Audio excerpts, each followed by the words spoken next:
अब हमारा टॉपिक है डिवाइसेज ऑफ पार्लियामेंट्री प्रोसीडिंग्स। अब पार्लियामेंट की इतनी प्रोसीडिंग्स होती हैं, उसकी कुछ डिवाइसेज होती है कि पार्लियामेंट काम कैसे करेगी। सबसे पहला जो काम होता है पार्लियामेंट का वो होता है क्वेश्चन आवर का। सबसे पहला जो पहला घंटा होगा हर एक पार्लियामेंट्री सिटिंग का, सेशन का नहीं, ये सेशन की बात नहीं कर रहा है, ये सिटिंग की बात कर रहा है। जो भी सिटिंग होगी, जब भी पार्लियामेंट बैठेगी, चाहे वो एक दिन में 4 बार सिट करे, तो हर एक पार्लियामेंट्री सिटिंग का जो पहला घंटा होगा वो होगा क्वेश्चन आवर। उसमें क्वेश्चन पूछे जाएंगे।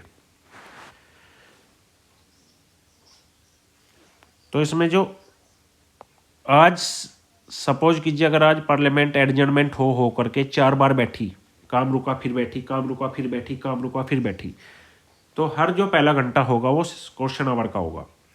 इस टाइम पे जो मेंबर्स हैं, जो हमारे मेंबर ऑफ पार्लियामेंट्स हैं, वो क्वेश्चन पूछेंगे और यूजुअली जो उनका जवाब देंगे वो मिनिस्टर्स देंगे। अब क्वेश्चन पूछने के भी 3 तरीके हैं: स्टार्ड क्वेश्चन, अनस्टार्ड क्वेश्चन और short notice question. Star question में आपको स्टार लगा करके पूछना पड़ेगा। स्टार क्वेश्चन का मतलब है कि हमें ओरली जवाब दे दीजिए कि भाई क्या चीज़ हुई, कैसे हुई। तो मंत्री जी खड़े होंगे, जवाब दे देंगे। क्या सप्लीमेंट्री पूछा जा सकता है? यस, भाई ओरली तो जवाब देना है तो सप्लीमेंट्री पूछा जा सकता है।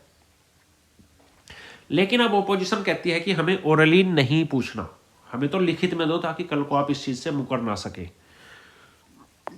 तो इसके लिए अनस्टार्ड क्वेश्चन होता है। इसमें रिटन आंसर दिया जाएगा, लिख करके आंसर दिया जाएगा। और इसमें जो है, इसमें जो हुक है वो ये है कि जब आपको लिख करके दे दिया तो आपको सप्लीमेंट्री पूछने का कोई हक नहीं रहा। अब सप्लीमेंट्री नोट फॉलो, ये इसका हुक है। शॉर्ट नोटिस क्वेश्चन, अब कुछ क्वेश्चन ऐसे होते हैं जो बड़े टेक्निकल नेचर के होते हैं, फिर जिसमें इंफॉर्मेशन देनी पड़ती है, तो वो क्या 2 दिन में दे देगी सरकार? नहीं दे सकती। तो सरकार कहती है कि भाई हमें कुछ तो समय दो। इसमें जो हमें सबसे ज़्यादा इंपॉर्टेंट चीज़ याद रखनी है कि उसमें 10 दिन का कम से कम समय दिया जाएगा। ये मैक्सिमम नहीं है, ये मिनिमम है कि कम से कम 10 दिन का समय चाहिए। इस वर्ड को याद रखना कि मिनिमम 10 दिन दिए जाएंगे। 10 दिन बाद भी सरकार शॉर्ट नोटिस में लिख के कुछ नहीं देगी, सरकार उसको ओरली जवाब देगी। कैसे जवाब देगी? ओरली जवाब देगी आपको शॉर्ट नोटिस में। और किस कागज पे लिख करके देगी? लाइट पिंक कागज पे आपको लिख करके देगी।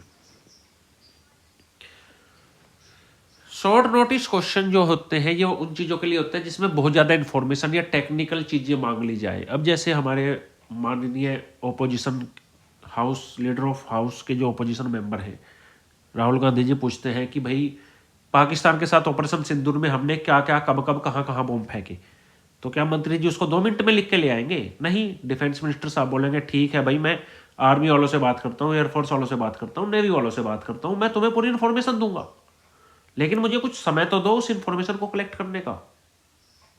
तो उसमें कम से कम 10 दिन दिए जाते हैं, मिनिमम 10 दिन। 10 दिन के बाद डिफेंस मिनिस्टर आएंगे और जवाब देंगे बोल के, लिख के नहीं, पूरा प्रेजेंटेशन नहीं बनाया जाएगा उसका। Question also asked by private members. Yes, question hour में प्राइवेट मेंबर का मतलब है ओपोजिशन या जो मिनिस्टर नहीं है, तो कोई भी पूछ सकता है, ओपोजिशन भी पूछ सकती है, सरकार का बंदा खुद सरकार के मंत्री जी से भी क्वेश्चन पूछ सकता है कि मेरा क्वेश्चन है, जवाब दीजिए। स्टार जो क्वेश्चन होगा उसका कागज कैसा होगा? ग्रीन कलर होगा। अनस्टार अगर पूछा जाएगा तो व्हाइट होगा। शॉर्ट नोटिस का क्वेश्चन होगा तो लाइट पिंक होगा। प्राइवेट मेंबर कोई पूछेगा तो येलो मेंबर। तो यानी कि लोकसभा ने ये कलर कोडिंग इसलिए की है ताकि कलर से ही समझ में आ जाए कि किस टाइप का क्वेश्चन पूछा जा रहा है। ग्रीन कागज है, स्टार्ड क्वेश्चन है। व्हाइट है, अनस्टार्ड क्वेश्चन है, लिखित में जवाब देना पड़ेगा। सफेद कागज, सादा कागज। प्राइवेट मेंबर कुछ पूछ रहा है तो आप येलो कागज पे लिख के ले आइए। ये जो क्वेश्चन आवर है, क्या ये कॉन्स्टिट्यूशन में मेंशन था? नहीं, इसको हमने रूल्स ऑफ प्रोसीजर के थ्रू बनाया है कि किस तरीके से हमें अपना प्रोसीजर चलाना है लोकसभा का या राज्यसभा का। तो ये क्या आता है? रूल्स ऑफ प्रोसीजर है। इसको मेंशन नहीं किया गया है कहीं भी कॉन्स्टिट्यूशन में। ये हमारा पहला पॉइंट हो गया कि पहली डिवाइस क्या है पार्लियामेंट के पास? Question hour. अब क्वेश्चन आवर पूरा हो गया, 1 घंटा निकल गया, चलो जी अब हम करते हैं 0 आवर की बात। अब हम करते हैं 0 आवर की बात। 0 आवर पूरी दुनिया में इनोवेशन है इंडिया का। ये एक इंडिया इनोवेशन है। क्या ये कोई फॉर्मल डिवाइस है?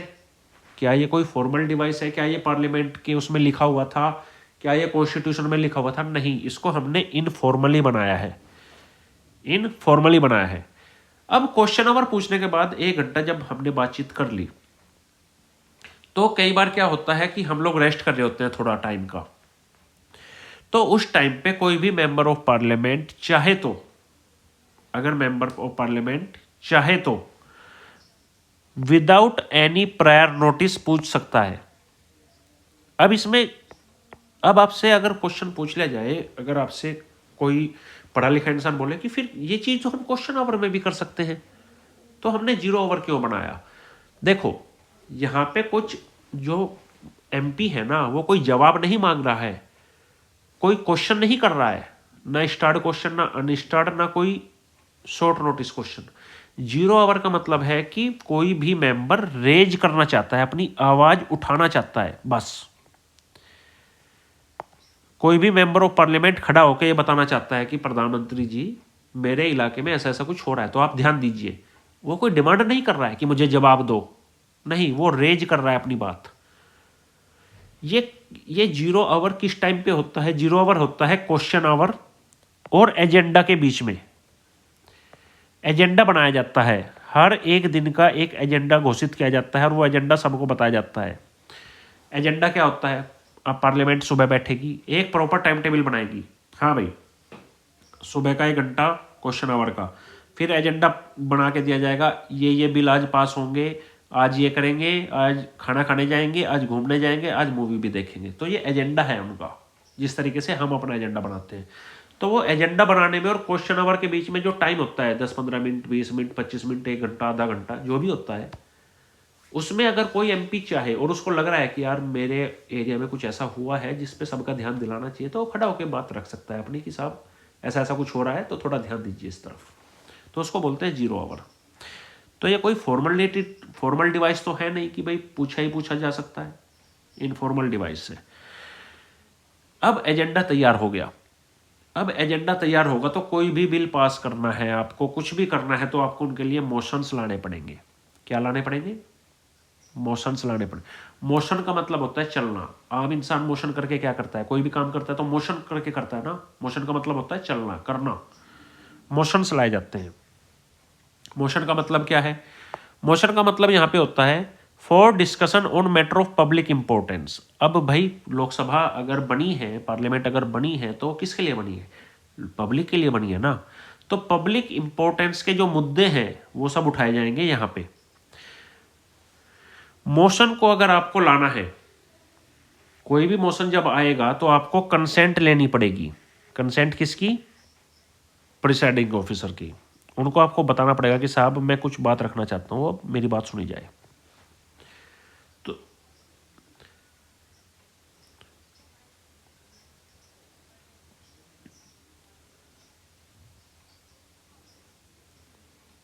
ये लोकसभा और राज्यसभा दोनों के अलग अलग होते हैं। पार्लियामेंट्री प्रोसीडिंग्स, यहाँ पे पार्लियामेंट लिखा हुआ है, यहाँ पे कोई लोकसभा या राज्यसभा नहीं लिखा, तो इसलिए कंफ्यूज मत हो कि पार्लियामेंट्री प्रोसीडिंग्स लोकसभा या राज्यसभा के लिए अलग अलग होती है। ये दोनों के लिए सेम है। यहाँ पे कहीं भी किसी हाउस की बात ही नहीं की जा रही है, पार्लियामेंट की बात चल रही है। तो सबसे पहला जो मोशन आएगा वो आ सकता है substantive motion. Substantive motion. Substantive motion का मतलब होता है जब बहुत इंपॉर्टेंट मैटर आ जाए, जब बहुत इंपॉर्टेंट मैटर आ जाए तो उसको बोलते हैं सबस्टेंटिव। सारे के सारे अभी अटेंटिव हो जाओ, जैसे हम नहीं बोलते हैं घर में, अटेंटिव हो जाओ। क्या मैटर आ गया इतना इंपॉर्टेंट? बहुत इंपॉर्टेंट मैटर क्या होता है? प्रेसिडेंट को इम्पीच करना है या चीफ इलेक्शन कमीशन को हटाना है। बहुत बड़े मुद्दे हैं देश में। अगर वाइस प्रेसिडेंट को हटाना है या फिर चीफ इलेक्शन कमिश्नर को हटाना है, तो ऐसा कोई अगर इंपॉर्टेंट टॉपिक है तो उसके लिए कौन सा मोशन लाया जाएगा? उसके लिए लाया जाएगा सबस्टेंटिव मोशन। अब दूसरा मोशन समझना। एक होता है सब्स्टिट्यूट। सब्स्टिट्यूट मतलब एक चीज ऑलरेडी चल रही है, उसको बदलना है। सब्स्टिट्यूट मोशन क्या होता है? इसमें प्रपोज किया जाता है कि भाई अल्टरनेट कर दीजिए ओरिजिनल मोशन को। ठीक है, यानी कि एक ऑलरेडी मोशन कोई ला रखा था हमने पहले, लेकिन पार्लियामेंट कह रही है कि ना ना, पहले वाले को बदल के इस पे चर्चा करो, यानी कि ओरिजिनल को बदल के दूसरा लेकर के आओ। और यदि हाउस उसको अडॉप्ट कर ले, यदि हाउस उसको अडॉप्ट कर ले सब्स्टिट्यूट को, तो ऑब्वियस सी बात है पहले वाला गायब हो जाएगा, दूसरे वाला चालू हो जाएगा। इसको हम अपने घर से कैसे समझ सकते हैं? अब हमने प्लान किया कि नहीं भाई, हमको जो है ना मटर पनीर खाना है आज। ओरिजिनल मोशन क्या लाए हमने घर में चर्चा की कि आज मटर पनीर चलेगा।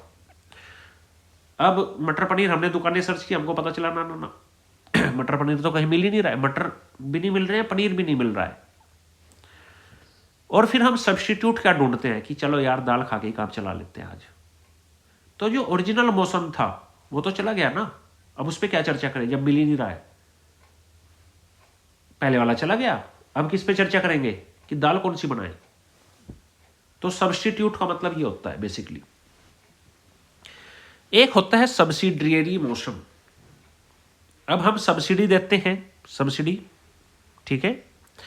सब्सिडरी मोशन मतलब किसी एक मोशन का एक छोटा सा हिस्सा, उसको क्या बोलते हैं? Subsidy motion. सब्सिडरी मोशन को अगर हम कंप्लीट देखें तो उसका कोई मीनिंग नहीं है। अब जैसे हम देखें कि भाई हमारी एक तैयारी है, हमने तैयार किया हिस्ट्री को, हिस्ट्री में कौन सा पोर्शन? गांधी जी पोर्शन। गांधी जी का कौन सा पोर्शन? सत्याग्रह आश्रम। अब हम पूछे सत्याग्रह क्या, तो अगले वाला बंदा पूछेगा ना किस टाइप का सत्याग्रह, क्या पूछ रहा है? तो पॉलिटिकली सत्याग्रह, हिस्टोरिकली सत्याग्रह, ज्योग्राफी की पूछ रहा है, उसकी क्या पूछ रहा है? तो जो सब्सिडी चीज है ना, किसी एक मोशन का एक छोटा सा हिस्सा, उसका अपने आप में कोई वैल्यू नहीं है जब तक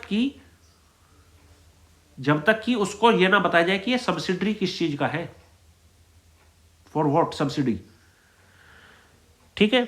can not state the decision of house without reference to the original one. जब तक हम ओरिजिनली नहीं बताएंगे कि आपको सत्याग्रह आश्रम की हिस्ट्री जाननी है, पॉलिटी जाननी है, ज्योग्राफी जाननी है, क्या जाननी है, तब तक हाउस कोई डिसीजन ले ही नहीं सकता कि पूछना क्या चाह रहे हो। तो सब्सिडरी मोशन के लिए आपको रेफर करना पड़ेगा किसके लिए? ओरिजिनल वन के लिए। किसके लिए? ओरिजिनल वन पे जाना पड़ेगा आपको। सब्स्टिट्यूट में तो ओरिजिनल वन खत्म हो जाता है, लेकिन सब्सिडरी में आपको ओरिजिनल जाना पड़ेगा। अब सब्सिडरी मोशन के 3 भाग होते हैं। सब्सिडरी मोशन के क्या भाग होते हैं? सबसे पहले होता है एंसिलरी मोशन। एंसिलरी मोशन मतलब होता है कि भाई आप रेगुलरली जो प्रोसीडिंग कर रहे हो वो करते रहो with various kind of business. Ancillary motion का मतलब क्या होता है? Various kind of business. एक पार्लियामेंट में बहुत तरीके के बिजनेस होते हैं, वहां पे बिल भी पास हो रहा होता है, वहां पे बहस भी हो रही होती है, वहां पे डिस्कशन भी हो रही होती है, डिबेट्स भी हो रही होती हैं, सवाल जवाब भी चल रहे होते हैं, सब कुछ चल रहा होता है। अगर आपको सब कुछ चीजें वेरियस काइंड का जो बिजनेस है वो एक साथ चला रहे हो आप, तो आप क्या बोलोगे कि भाई हम एंसिलरी मोशन लेकर के आना चाहते हैं। कैसा मोशन? Ancillary motion. लेकिन अगर आप बोल दो कि हमें एंसिलरी मोशन नहीं चाहिए, हम सब्सिडरी मोशन के अंडर सुपरसीड मोशन लेकर के आना चाहते हैं। कौन सा मोशन? सुपरसीड का मतलब क्या होता है? अब देखो,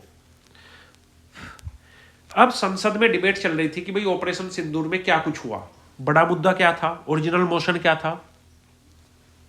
ऑपरेशन सिंदूर। ऑपोजिशन ने कहा ना ना ना ना ना, हम सब्सिडी लेकर के आना चाहते हैं, हमें पूरा ऑपरेशन सिंदूर मत बताओ, हम ये पूछना चाहते हैं कि आर्मी ने क्या किया। नेवी एयरफोर्स को छोड़ दो, हम एक पार्ट पे बात करना चाहते हैं आर्मी की। तो हमें ओरिजिनल जो मोशन है ऑपरेशन सिंदूर, उसका एक हिस्सा हुआ आर्मी ने क्या किया, तो हमको वो लेकर के आना पड़ेगा। अब हम उसमें भी एक और मोशन लेकर के आते हैं कि सुपरसीड मोशन। हमें यह मत बताओ आर्मी ने ओवरऑल क्या किया, हमें यह बताओ कि हम डिबेट करना चाहते हैं दूसरे इशू पे, आर्मी ने कितने ड्रोन्स मारे। जब आपको डिबेट किसी दूसरे इशू पे करनी हो तो आप क्या लेकर के आते हो? Supersede motion. अब एक आता है अमेंडमेंट मोशन।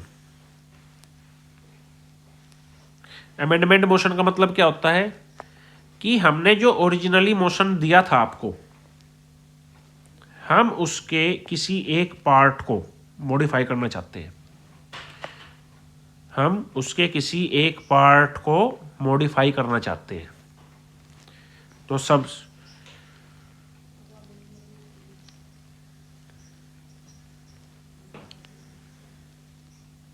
जो नॉर्मल प्रोसीडिंग है, एंसिलरी मोशन ये बोलता है कि जो आपका बिजनेस है ना, जिस तरीके से नॉर्मल रोज काम काज होते हैं उस तरीके से कर लीजिए। सुपरसीड बोलता है नहीं, डिबेट हमें इस इशू पे करनी ही नहीं है, हमें दूसरे इशू पे डिबेट करनी है जी। और तीसरा जो है अमेंडमेंट मोशन, ओरिजिनल वन का कोई एक पार्ट उसको मॉडिफाई या फिर उसको सब्स्टिट्यूट करना चाहते हैं, बदलना चाहते हैं। तीसरा जो मोशन आता है क्लोजर मोशन। अभी तक हमने पढ़ा सब्सटेंटिव मोशन हो गया इंपॉर्टेंट वन, सब्स्टिट्यूट हो गया ओरिजिनल को ही बदल दो, सब्सिडरी हो गया ओरिजिनल का एक हिस्सा। अब हमारा जो चौथा इंपॉर्टेंट टॉपिक आता है वो आता है क्लोजर मोशन के बारे में। क्लोजर मोशन क्या बोलता है, बहुत ध्यान से समझना और बहुत ध्यान से इसको पढ़ते हुए चलना। क्लोजर मोशन बोलता है कि भाई एक मैटर पे बहुत सारी डिबेट हो गई यार, पिछले 3 घंटे से ऑपरेशन सिंदूर पे बात कर रहे हैं हम लोग, क्या हुआ कैसे हुआ, अब खत्म करो, बस क्लोज करो इस डिबेट को। पूरे साल इसी पे करेंगे क्या डिबेट? तो क्लोजर मोशन का मतलब होता है क्लोज करना। मूव बाय अ मेंबर, कोई भी एक मेंबर इसको लेकर के आ सकता है, जरूरी नहीं कि मिनिस्ट्री लेकर के आएगा, कोई भी एक एमपी क्लोजर मोशन मूव करेगा और कह देगा कि कट शॉर्ट कर दीजिए डिबेट को, इस डिबेट को क्या कर दीजिए, शॉर्ट कर दीजिए, कम कर दीजिए। यदि ये मोशन अप्रूव हो जाए, यदि ये मोशन को अप्रूव कर दिया जाए तो डिबेट को वहीं पे रोक दिया जाता है और उस मैटर को वोटिंग के लिए रख दिया जाता है, और उस मैटर को क्या कर दिया जाता है, वोटिंग के लिए रख दिया जाता है। यहां तक का ये पॉइंट समझ आ गया। अब क्लोज करने के भी बहुत सारे तरीके होते हैं, क्लोज एकदम से थोड़ी हो जाएगा, क्लोज मोशन भी तो बहुत तरीकों का होगा। सबसे पहला सिंपल क्लोजर। सिंपल क्लोजर का मतलब होता है एक मेंबर साहब खड़े हुए, हमारे एमपी साहब, उन्होंने इसको मूव किया कि देखो ये मैटर सफिशिएंटली डिस्कस हो चुका है, खत्म करें। चलो भाई सब एग्री कर गए, खत्म कर दीजिए। एक होता है क्लोजर बाय कंपार्टमेंट। अब एक कोई बिल आया है जो 5000 पेज का बिल है, अब क्या 5000 बिल को क्लोज बाय क्लोज डिस्कस किया जा सकता है पार्लियामेंट में? वो काम तो क्लोज बाय क्लोज कौन कर चुकी है, सेलेक्ट कमेटी कर चुकी है, डिस्कस भी कर चुके हैं। हमने पढ़ा था क्लोज बाय क्लोज कौन करता है डिस्कस, सेलेक्ट कमेटी करती है बिल को। अब पार्लियामेंट बोलेगी कि देखो जब क्लोज बाय क्लोज हम सेलेक्ट कमेटी को डिस्कस करवा चुके हैं तो अब क्लोज बाय क्लोज क्यों जाना है? अब जिस जिस क्लोज पे इंपॉर्टेंट है, अब जैसे ट्रिपल तलाक को बैन किया सरकार ने, तो बिल तो 4000 5000 2000 1000 पेज का आया होगा ना, तो हर एक पैरे को डिस्कस क्यों करना है? जिस चीज से आपको आपत्ति है वो बताओ ना, वो वाले पैराग्राफ बताओ, हम डिस्कस करते हैं उन पे। तो जब बिल को या किसी रिजोल्यूशन को are grouped into parts before the commencement of the debate, उनको क्या कर देते हैं, एक पार्ट बना देते हैं, ठीक है, और कहा दिया जाता है कि भाई ये जो पार्ट है यही पूरा बिल है अब तो, ठीक है। तो उस जब एक पार्ट पे हम बहस करते हैं तो जो डाउट्स होते हैं वो दूर हो जाते हैं लोगों के, और फिर उस पूरे के पूरे बिल को उठा करके किसके लिए रख दिया जाता है, वोटिंग के लिए। उस पार्ट को ही पूरा बिल मान लिया जाता है कि यार जो जो तुम्हें इशू है वो बताओ ना। अगला पॉइंट है, ये हो गया simple closure, closure by compartment. एक होता है कंगारू क्लोजर। कंगारू क्लोजर में अलग अलग पैराग्राफ को एक कंपार्टमेंट में नहीं रखा जाता, यहां पे कहा जाता है कि केवल इंपॉर्टेंट जो क्लोज है, जो कि इंपॉर्टेंट क्लोज है, उनको डिबेट कीजिए और वोटिंग करवाइए। और जो बचे हुए दूसरे क्लोज हैं उनको स्किप कर दिया जाता है और उनको पास मान लिया जाता है। अब अगर आपसे पूछा जाए कि भाई क्लोज बाई कंपार्टमेंट और कंगारू क्लोजर में डिफरेंस क्या है, तो आपको यह समझाना है कि देखो क्लोजर बाई कंपार्टमेंट ये होता है कि उसमें इंपॉर्टेंट चीजों को नहीं रखा जाता है कंपार्टमेंट में उन चीजों को रखा जाता है, ग्रुप उन चीजों को बनाया जाता है जिन पे डिबेट होनी है, वो इंपॉर्टेंट हो या ना हो। ट्रिपल तलाक में जरूरी नहीं है कि जो इंपॉर्टेंट बात थी उन्हीं पे बहस हो।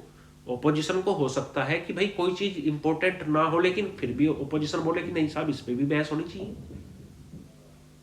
तब हम क्या अपनाएंगे, क्लोजर बाय कंपार्टमेंट। अब कोई बिल आया है कि भाई मछली पालन कैसे बढ़ाया जाए, पोल्ट्री फार्म कैसे डेवलप किया जाए, लिकर पॉलिसी कैसी अपनाई जाए, नमक बेचा जाए कि नहीं बेचा जाए, तो फिर सरकार ओपोजिशन बोलती है कि देखो इंपॉर्टेंट चीजों पर डिस्कस करते हैं पहले।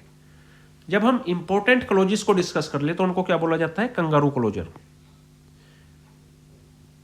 ठीक है। नेक्स्ट होता है गुइलोटाइन क्लोजर। कौन सा क्लोजर, गुइलोटाइन क्लोजर। अब बहुत सारे क्लोजेस ऐसे बच गए ना जो अनडिस्कस है, जिन पर डिस्कशन हुई ही नहीं है। जब उन अनडिस्क्लोज क्लोजर्स को उठा करके हम लोग वोटिंग के लिए रख दें डिस्कस वालों के साथ, क्योंकि हमारे पास समय नहीं है, due to want of time, हमारे पास क्या नहीं है, समय नहीं है, तो अनडिस्कस वालों को भी डिस्कस के साथ जब रख दे वोटिंग के लिए, क्योंकि समय नहीं है, जो डिस्कशन के लिए समय दिया गया था वो पूरा हो चुका है, डिस्कशन टाइम क्या हो चुका है, पूरा हो चुका है, तो उसको क्या बोलते हैं, गुइलोटाइन क्लोजर। अब मैं आपको एक बार और समझा देता हूं। क्लोजर में एक होता है सिंपल क्लोजर, भाई मैटर सफिशिएंटली डिस्कस हो चुका है, जितना होना था, अब इसकी हिंदी की चिंदी मत करो, वोटिंग के लिए रख दो, सिंपल क्लोज हो गया। एक होता है क्लोजर बाय कंपार्टमेंट, अलग अलग कंपार्टमेंट में से जो जो तुम्हें लग रहा है चीजें जिस पे डिबेट करनी है उसको उठा करके लेकर के आओ, डिबेट करते हैं, चलो फिर वोट के लिए रखेंगे सारा कुछ। एक होता है कंगारू क्लोजर, इंपॉर्टेंट क्लोजिस को उठा करके लेकर के आओ, किसको, इंपॉर्टेंट क्लोजिस को, इनको करते हैं, बाकी सब स्किप कर देते हैं। गुइलोटाइन क्या बोलता है, अरे समय ही नहीं बचा, जितना डिस्कस होना था इंपॉर्टेंट अनइंपॉर्टेंट सब हो चुका, अब समय नहीं बचा हमारे पास, तो अब जो डिस्कस हो चुका उसी के साथ अनडिस्कस को रखते हैं और वोटिंग कर दो। अब इसमें जो अगला टॉपिक आता है, अब मोशंस, जो सबसे बड़े जो मोशंस थे ना, सब्सटेंटिव, सब्स्टिट्यूट, सब्सिडरी और क्लोजर, वो आपके हो चुके हैं। अब हम पढ़ेंगे प्रिविलेज मोशन को। अब किसी अगर मेंबर ऑफ पार्लियामेंट को, हमने प्रिविलेज सब कुछ इसमें पार्लियामेंट में पढ़ा है कि भाई प्रिविलेज के क्या क्या इश्यूज होते हैं, कैसे आता है, एक इंडिविजुअल प्रिविलेज होता है, एक कलेक्टिव प्रिविलेज होता है।